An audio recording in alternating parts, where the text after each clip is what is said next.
Okay, so you're looking to, cut through all the noise, Hmm. get a real handle on your health, your fitness, without needing a PhD. Yeah, something practical. Exactly.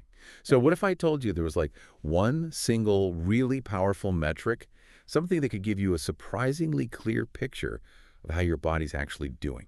I'd be interested. Well, that's what we're plunging into today. Mm-hmm. Heart rate variability, Mm-hmm. HRV for short. Right. Think of it like your, I don't know, your backstage pass to understanding your internal engine. That's a good way to put it. So our mission, our goal in this deep dive, figure out exactly what HRV is, why it's suddenly become such a big deal, such a valuable insight, Mm. how you can measure it yourself, and it's easier than you might think. Yeah. And crucially, some simple ways you can maybe nudge it in the right That direction. proves it. Yeah. Yeah.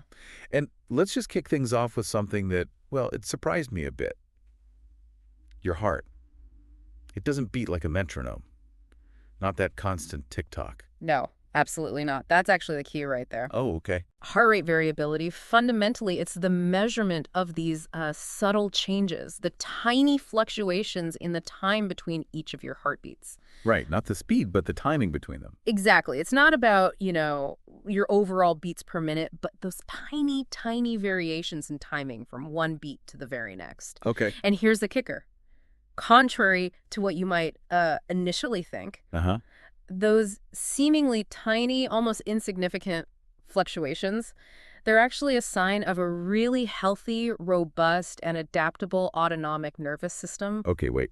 Let's unpack that because, yeah, that does sound a little strange. These little irregularities in my heartbeat, that's good. It can seem paradoxical, yeah. But think about it. Those variations are a direct reflection of a healthy, responsive autonomic nervous system. Okay.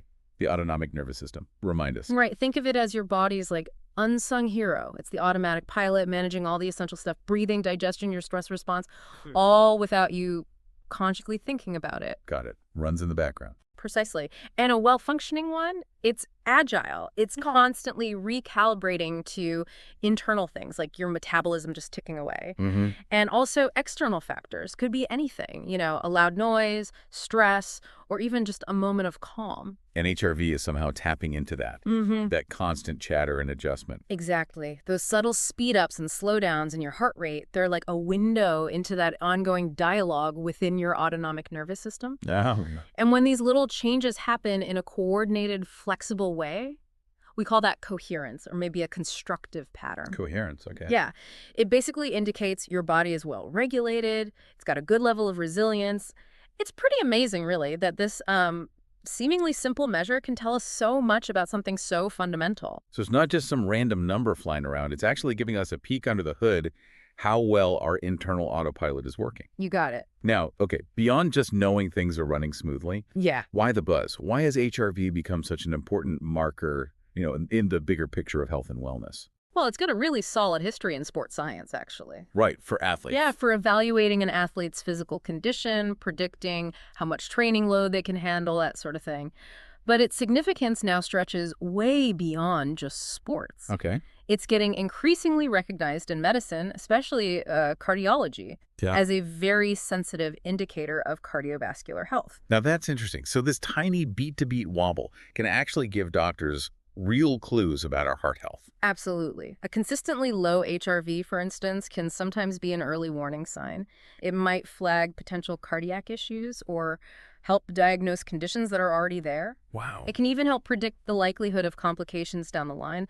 So, for example, in people who already have heart disease, a reduced HRV might suggest a higher risk of their heart failure getting worse. Oh, okay. Or maybe an increased chance of a heart attack or serious arrhythmias, irregular heartbeats. Yeah, that's a powerful insight from such a subtle thing. And it sounds like it's not just limited to the heart either. That's right. The research is really expanding. It's highlighting connections to other aspects of health, too. Like what? Well, for instance, some studies have shown that in people with diabetes, a low HRV is linked with a greater risk of developing arteriosclerosis. Hardening of the arteries. Exactly. And furthermore, there's growing evidence connecting lower HRV to a higher risk of obesity and insulin resistance. Which can lead to type 2 diabetes. Correct. Key precursors. So yeah, keeping an eye on your HRV can potentially offer a much more holistic view of your overall health status. Okay, this is compelling. We know what it is, Yeah. why it matters. Now, the practical side, how do we actually measure this? Does it mean getting hooked up to machines in a lab? Surprisingly, no. It's actually become quite accessible these days. Oh, good. The main things you'll need are a heart rate monitor chest strap. Like the kind runners used? Yeah, exactly. Yeah. Those tend to be more accurate for this than wrist-based ones. You need that beat-to-beat accuracy. So a chest strap, your smartphone, and then a compatible app. Any app recommendations? Well, there are several good ones out there, but one that a lot of people find pretty user-friendly and effective is called Elite HRV. Elite HRV. Okay, good to have a name. So strap, phone, app. What's the actual process? How do you take a measurement? It's pretty straightforward, really. First, you need to moisten the little sensor pads on the strap. Ah, for good contact. Exactly. It gets a good electrical connection with your skin, ensures an accurate reading. Then, the ideal routine is to take your measurement every morning. Every morning. Okay. Ideally, yeah. Around the same time each day and under the same conditions. So like right after you wake up, before coffee, before you start rushing around, same position too, whether sitting or lying down. Consistency is key then. Absolutely. That very first measurement you take, that kind of establishes your personal baseline. Right, something to compare against. Exactly. And then you track changes against that baseline over time. Okay. And what does the app like Elite HRV actually tell you after it takes the reading? Well, based on your HRV score for that morning, compared to your baseline, it can offer some pretty specific guidance, especially around training. Ah, okay. Like what? It might say, yep, looks like you're well recovered, good to go with your planned workout intensity. Or What? it might suggest, maybe dial it back today, consider a lower intensity session. Or even, you know what, might be best to take a rest day today, let your body really recuperate. Wow, that's incredibly useful. Almost like getting real-time feedback on whether you should push or pull back. It really is. It helps you tune into your body's readiness. Okay, so we get this number, this guidance. How do we interpret it ourselves? You mentioned the sympathetic and parasympathetic nervous systems earlier. Yeah. How does that fit in? Right. Understanding that balance or maybe imbalance is really crucial for making sense of your HRV score. Okay. Your sympathetic system, that's often called the fight or flight response, right? Mm. Activation, stress. Mm-hmm. When that's dominant, which often shows up as a lower HRV score than your baseline. Lower HRV, more sympathetic. Generally, yeah. It can be a sign your body is under some kind of stress. Could be physical stress, like maybe you overdid it in training. Fuck. Or psychological stress, bad sleep, work pressure, emotional stuff. Or even physiological, like you're fighting off a cold or something. Right. You mentioned a runner example earlier. Can you walk through that again? Sure. So imagine a runner. They're on a training plan, hitting their workouts through the week. Yep. Maybe on day 3, they wake up, do their morning reading, and notice their HRV is significantly lower than usual. The app might flag it as sympathetic dominance. Right. That's a pretty strong signal that their body probably hasn't fully recovered from the last couple of days' workouts. So the smart move is? The smart move would be to listen to that signal. Maybe reduce the intensity of the run they had planned for that day, or perhaps even swap it for active recovery, or just take a complete rest day, give the body a chance to catch up. That makes total sense. Listening to the data. So lower HRV, sympathetic leaning suggests taking it easier. No. What about the flip side? High HRV.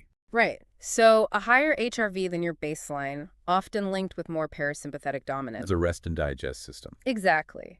That generally means your body is in a good state of recovery. You're bouncing back well. Good news then? Usually, yes. But it's also important, not to misinterpret it. A high HRV doesn't mean you have a free pass to just hammer yourself constantly. Oh. You still need to be sensible. Consistently overloading your system, even if your HRV looks good on many days, can still lead to burnout or injury down the road. It's about using the HRV data alongside how you actually feel. Got it. So it's a tool, not the whole picture. Finding that balance, don't stress the system too much, but also make sure you're recovering enough.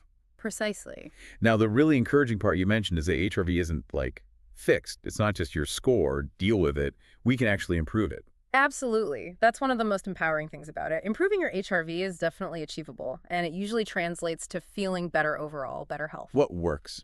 Well, we can kind of think about it in 2 ways. Minimizing the things that drag it down, the negative influences. Okay, let's start there. What should we try to reduce or get rid of? Well, tobacco use is a big one, consistently shown to negatively impact HRV. No surprise there, really. Right. Chronic stress is another major factor. As much as we can manage it in our, busy modern lives, Finding ways to mitigate chronic stress is key. Easier said than done sometimes, but True. And it's also worth being aware that some types of medications can influence HRV. oh, like what? Specifically, certain antihistamines and also some categories of antidepressant medications have been associated with reduced HRV. Interesting. Yeah, so if you happen to be taking those, it's not necessarily a reason to stop, of course, but it might be something worth discussing with your doctor, just understanding that potential impact. Good to know. Okay, those are the things to maybe minimize. What about the positive side? What habits can we build to actively boost our HRV? Okay, so on the positive side, several key lifestyle factors really help. A good, well-balanced diet is foundational, especially one rich in essential fatty acids. Like for me, one. Things like oily fish salmon, mackerel, sardines, also various nuts, olives, oil seeds like flax or chia. Getting those good fats seems to be beneficial. Okay. Diet. What else? Regular, moderate intensity physical exercise. Notice I said moderate, you don't have to kill yourself. Consistent, moderate activity is great for HRV. Makes sense. And then, maybe the most obvious but absolutely critical one, getting enough restful sleep. That's when your body does its major recovery and repair work, which directly supports a healthy HRV. Diet, moderate exercise, sleep, kind of the pillars of good health generally. They really are, and they definitely apply here. Are there any specific techniques or practices that are known to be particularly good for enhancing HRV? Yes, definitely. Certain mind-body techniques, especially those focusing on breathing, can be remarkably effective. Breathing techniques. Yeah. Things like general relaxation practices that incorporate slow, deep abdominal breathing, sometimes called diaphragmatic breathing, Okay. and also more specific practices like cardiac coherence or neurocardiovascular coherence exercises. Cardiac coherence.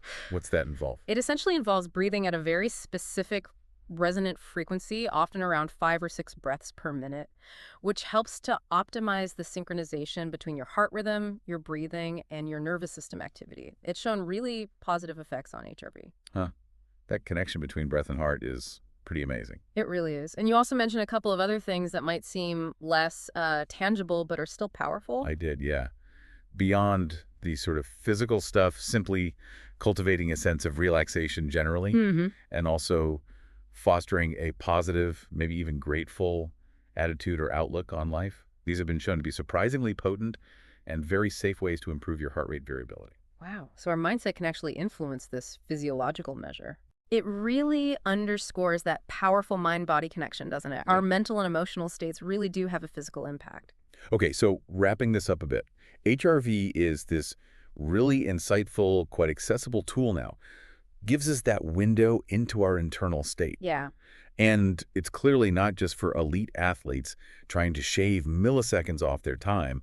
It seems like something potentially valuable for, well, pretty much anyone interested in their health. I'd agree completely. By maybe considering incorporating HRV monitoring into your regular routine, that morning check-in, you can start getting really personalized feedback.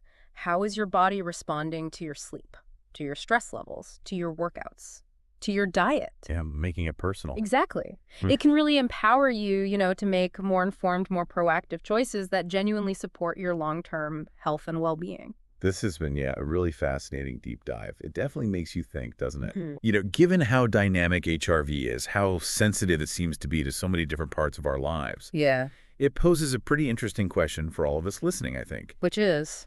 Well, how might consistently tracking and, more importantly, thoughtfully responding to these subtle signals from our body, how might that lead us to a more personalized, maybe more nuanced, and ultimately more effective approach to staying well?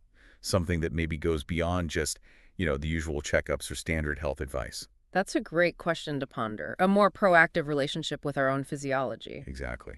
Definitely something to think about.